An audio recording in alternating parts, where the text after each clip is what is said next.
മാർക്കോസ് 15 അധ്യായം 1 മുതൽ 47 വരെ വാക്യങ്ങൾ. വിചാരണയും വിധിയും.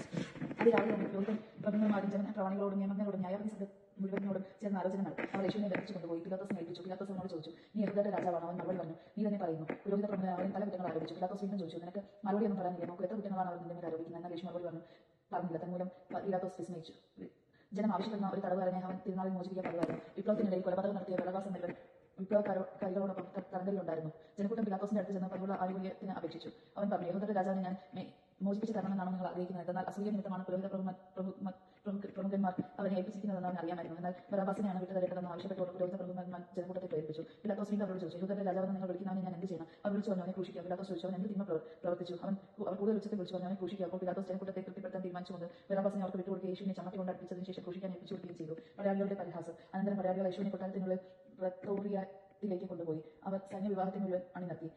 അവർ അവനെ ചുമക്കവസ്ത്രം ധരിപ്പിക്കുകയും മുൾക്കിരീടം നടന്ന് അണിയിക്കുകയും ചെയ്തു. യഹൂദരുടെ രാജാവെ സ്വസ്തി എന്ന് അവനെ അഭിവാദനം ചെയ്യാൻ തുടങ്ങി. പിന്നീട് ഞാങ്ങണം കൊണ്ട് അവന്റെ ശിരസിൽ അടിക്കുകയും അവന്റെ മേൽ തുപ്പുകയും മുട്ടുകുത്തി അവനെ പ്രണമിക്കുകയും ചെയ്തു. അവനെ പരിഹസിച്ചതിന് ശേഷം ചുമക്കവസ്ത്രം അഴിച്ചു മാറ്റി അവന്റെ വസ്ത്രം വീണ്ടും ധരിപ്പിച്ചു. പിന്നീട് അവർ അവനെ ക്രൂശിൽ തറയ്ക്കാൻ കൊണ്ടുപോയി. ക്രൂശിൽ തറയ്ക്കുന്നു. അലക്സാണ്ടറിന്റെയും റുഫാസിന്റെയും പിതാവായ കിറേനോക്കാരൻ ശിമയോൻ നാട്ടിൻപുറത്ത് നിന്ന് വന്ന് അതിലെ കടന്നു പോവുകയായിരുന്നു. യേശുവിന്റെ കുരിശ് ചുമക്കാൻ അവർ അവനെ നിർബന്ധിച്ചു. തലയോടിടം എന്നർത്ഥമുള്ള ഗോൽഗോഥയിൽ അവർ അവനെ കൊണ്ടുവന്നു. നീള കലർത്തിയ വീഞ്ഞ് അവർ അവനെ കൊടുത്തു. അവൻ അത് കുടിച്ചില്ല. പിന്നീട് അവർ അവനെ കുരിശിൽ തറച്ചു. അതിനുശേഷം അവർ അവന്റെ വസ്ത്രങ്ങൾ ഭാഗിച്ച് ഓരോരുത്തരും എടുക്കേണ്ട വിധത്തിൽ കുറിയിട്ടു. അവർ അവനെ കുരിശിൽ തറച്ചപ്പോൾ 3-ാം മണിക്കൂറായിരുന്നു. യഹൂദരുടെ രാജാവെന്ന് അവന്റെ പേരിൽ ഒരു കുറ്റപത്രം എഴുതി വെച്ചിരുന്നു. അവനോടുകൂടി 2 കവർച്ചക്കാരെയും അവർ കുരിശിൽ തറച്ചു. ഒരുവനെ അവന്റെ വലതുവശത്തും അവരുടെ ഇടതുവശത്തും. അതിൽ കടന്നു പോയവർ തല കുലുക്കിക്കൊണ്ട് അവനെ ദുഷിച്ചു പറഞ്ഞു, ദേവാലയം നശിപ്പിച്ച് 3 ദിവസം കൊണ്ട് വീണ്ടും പണിയുന്നവനെ നിന്നെ തന്നെ രക്ഷിക്കുക, കുരിശിൽ നിന്ന് ഇറങ്ങി വരിക. അതുപോലെ തന്നെ പുരോഹിത പ്രഭുക്കന്മാരും നിയമജ്ഞരും പരിഹാസപൂർവ്വം പരസ്പരം പറഞ്ഞു, ഇവൻ മറ്റുള്ളവരെ രക്ഷിച്ചു, തന്നെ രക്ഷിക്കാൻ അവന് സാധിക്കുന്നില്ല.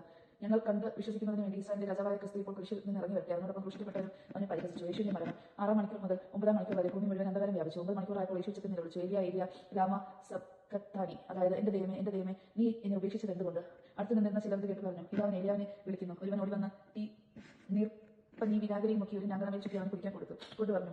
ആകട്ടെ അവനെ താഴെ കിടക്കെ ഏലിയ വരുമോ എന്ന് നമുക്ക് കാണാം. യേശു ഉച്ചത്തിൽ നിലവിളിച്ച് ജീവൻ വെടിഞ്ഞു. അപ്പോൾ ദേവാലയത്തിലെ തിരശ്ശീല മുകളിൽ നിന്ന് താഴെ വരെ 2-ആയി കീറി. അവൻ അഭിമുഖമായി നിന്നിരുന്ന ശതാധിപൻ അവൻ ഇപ്രകാരം മരിച്ചത് കണ്ട് പറഞ്ഞു, സത്യമായി മനുഷ്യൻ ദൈവപുത്രനായിരുന്നു. ഇതെല്ലാം കണ്ടുകൊണ്ട് ദൂരെ കുറെ സ്ത്രീകൾ നിന്നിരുന്നു. മഗ്ദലീന മറിയവും യോസയുടെയും ചെറിയ യാക്കോബിന്റെ അമ്മ മറിയവും സലോമിയും ആൾക്കൂട്ടത്തിൽ ഉണ്ടായിരുന്നു. യേശു ഗലീലയിലായിരുന്നപ്പോൾ അവനെ അനുഗമിക്കുകയും ശുശ്രൂഷിക്കുകയും ചെയ്തവരാണിവർ. കൂടാതെ അവനോടുകൂടി ജെറുസലേമിലേക്ക് വന്ന മറ്റനവധി സ്ത്രീകളും അവിടെ ഉണ്ടായിരുന്നു. യേശുവിനെ സംസ്കരിക്കുന്നു. അന്ന് സാബത്തിന് തൊട്ട് മുമ്പുള്ള ഒരുക്ക ദിവസമായിരുന്നു. അതിനാൽ വൈകുന്നേരമായപ്പോൾ അരിമത്തയോക്കാരനായ ജോസഫ് ധൈര്യപൂർവ്വം പിലാത്തോസിനെ സമീപിച്ചു. അവൻ ആലോചന സംഘത്തിലെ ബഹുമാന്യനായ ഒരംഗവും ദേവരാജ്യം പ്രതീക്ഷിച്ചു ഇരിക്കുന്നവനുമായിരുന്നു. അവൻ പിലാത്തോസിന്റെ അടുത്തെത്തി യേശുവിന്റെ ശരീരം ചോദിച്ചു. അവൻ മരിച്ചു കഴിഞ്ഞുവെന്ന് പിലാത്തോസ് വിസ്മയിച്ചു. അവൻ ശതാധിപനെ വിളിച്ചു. അവൻ ഇതിനകം മരിച്ചു കഴിഞ്ഞുവെന്ന് അന്വേഷിച്ചു. ശതാധിപനിൽ നിന്ന് വിവരം അറിഞ്ഞതിനു ശേഷം അവൻ മൃതദേഹം ജോസഫിന് വിട്ടുകൊടുത്തു. ജോസഫ് ഒരു തുണി വാങ്ങി അവനെ താഴേക്കിറക്കി. അതിൽ പൊതിന് പാറയിൽ വെട്ടിയൊരുക്കിയ കല്ലറയിൽ അവനെ സംസ്കരിക്കുകയും കല്ലറയുടെ വാതിൽക്കൽ ഒരു കല്ല് ഉരുട്ടി വെക്കുകയും ചെയ്തു. അവനെ സംസ്കരിച്ച സ്ഥലം മഗ്ദലീന മറിയവും യോസേനയുടെ അമ്മയായ മറിയവും കണ്ടു. ദൈവജനമാണ് നാം കേട്ടത്. നമുക്ക് ദൈവത്തെ സ്തുതിക്കാം. ക്രിസ്തുവിനെ സ്തുതി.